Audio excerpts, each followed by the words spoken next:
अस्सलाम वालेकुम। Chapter number 4 cell and tissue and topic की difference between the prokaryotic and eukaryotic cells. तो आज के टॉपिक आपने ये देखना है कि प्रोकैरियोटिक सेल के अंदर और यूकैरियोटिक सेल्स में क्या डिफरेंस होता है। तो अगर हम ऑर्गेनिज्म के लिहाज से देखें तो ऑर्गेनिज्म की दो कैटेगरीज होती हैं, एक होते हैं प्रोकैरियोट्स, एक होते हैं यूकैरियोट्स। तो प्रोकैरियोट्स के अंदर जो सेल प्रेजेंट होते हैं उनको हम प्रोकैरियोटिक सेल्स कहते हैं, और यूकैरियोट्स के अंदर जो सेल प्रेजेंट होते हैं इनको हम यूकैरियोटिक सेल कहते हैं। तो प्रोकैरियोटिक वर्ड का मतलब क्या है? प्रो का मतलब बिफोर, और कैरियोटिक वर्ड कैरियोन से निकला है जिसका मतलब है न्यूक्लियस।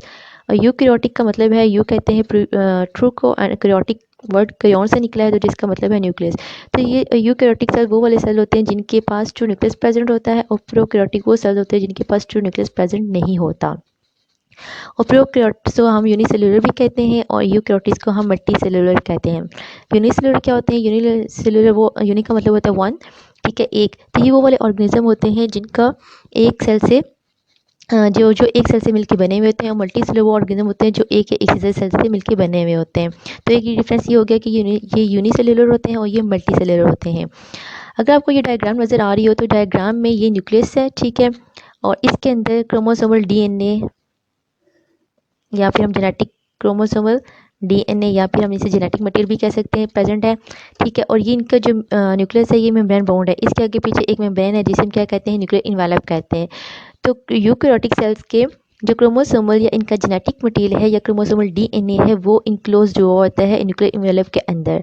लेकिन अगर हम प्रोकैरियोट्स की बात करें तो इनका जो क्रोमोसोमल डीएनए है या फिर जेनेटिक मटेरियल है वो साइटोप्लाज्म के सेंटर के करीब प्रेजेंट होता है। अच्छा, ये फॉर एग्जांपल ये साइटोप्लाज्म है, ये सारे का सारा। तो अब साइटोप्लाज्म क्या होता है? Cytoplasm basically jelly like material होता है जिसके अंदर जितनी भी ऑर्गेनाइज होती है वो फ्रीली मूव कर सकती हैं। तो जिस साइटोप्लाज्म के जिस एरिया पे क्रोमोसोमल डीएनए या फिर जेनेटिक मटेरियल प्रेजेंट होगा उसको हम क्या कहते हैं? न्यूक्लियोइड कहते हैं। अगेन रिपीट करती हूँ, साइटोप्लाज्म का वो एरिया जहाँ पे क्रोमोसोमल डीएनए और जेनेटिक मटेरियल प्रेजेंट होगा उसको हम क्या कहते हैं? न्यूक्लियोइड कहते हैं। उस रीजन को, उस एरिया को हम न्यूक्लियोइड कहते हैं। और इसके पास जो प्रोकैरियोट्स होते हैं इनके पास एक एक्स्ट्रा क्रोमोसोमल डीएनए प्रेजेंट होता है जिसे हम प्लाज्मिड कहते हैं, ठीक है।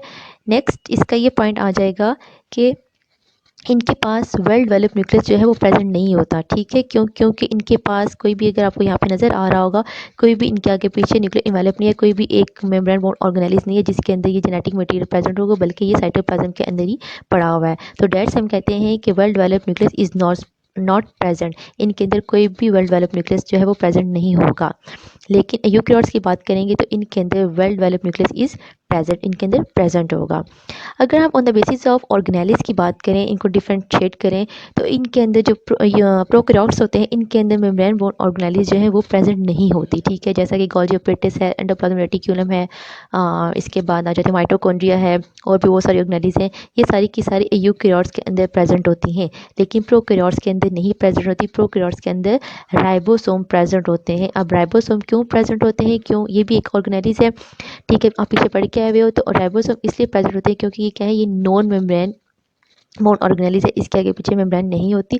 डेट्स वाई ये प्रोकैरियोट्स के अंदर प्रेजेंट होती है और यूकैरियोट्स के अंदर भी प्रेजेंट होती है। लेकिन एक डिफरेंस ये आ जाएगा कि यूकैरियोट्स के अंदर ये लार्जर राइबोसोमल का सब यूनिट प्रेजेंट होता है, और प्रोकैरियोट्स के अंदर स्मॉलर राइबोसोमल सब यूनिट प्रेजेंट होता है। नेक्स्ट आ जाता है आपके पास साइज़।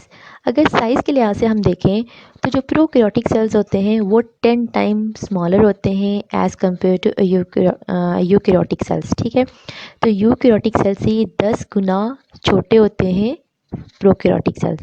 अगर हम यूकैरियोटिक सेल्स की बात करें तो ये 10 गुना बड़े होते हैं प्रोकैरियोटिक सेल्स से। अगर हम इनकी कंपोजिशन की सेल वॉल की बेसिस पे इनको डिफरेंशिएट करें तो वो केमिकल कंपोजिशन आ जाएगी। तो अगर हम प्रोकैरियोटिक सेल की बात करें तो इनकी सेल वॉल पेप्टाइडोग्लाइकैन से मिलकर बनी हुई होती है। अब पेप्टाइडोग्लाइकैन क्या है जी? ये अमीनो एसिड और शुगर के पॉलीमर्स होते हैं, ठीक है। तो जितनी भी बैक्टीरिया सेल वॉल होगी वो किससे मिलकर बनी होगी? वो पेप्टाइडोग्लाइकैन से मिलकर बनी हुई होगी। अगर हम यूकैरियोटिक सेल्स की बात करें तो इनमें प्लांट की सेल वॉल की कंपोजिशन को देखें तो इनकी सेल वॉल जो है वो सेल्यूलोज से मिलकर बनी हुई होती है। अगर हम फंजाई की बात करें तो फंजाई की सेल वॉल काइटिन से मिलकर बनी हुई होती है, ठीक है।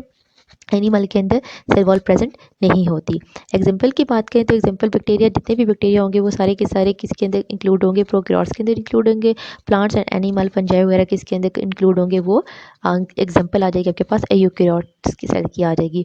होप सो आपको आज का लेक्चर समझ आ गया होगा। Thank you so much. अल्लाह हाफिज़।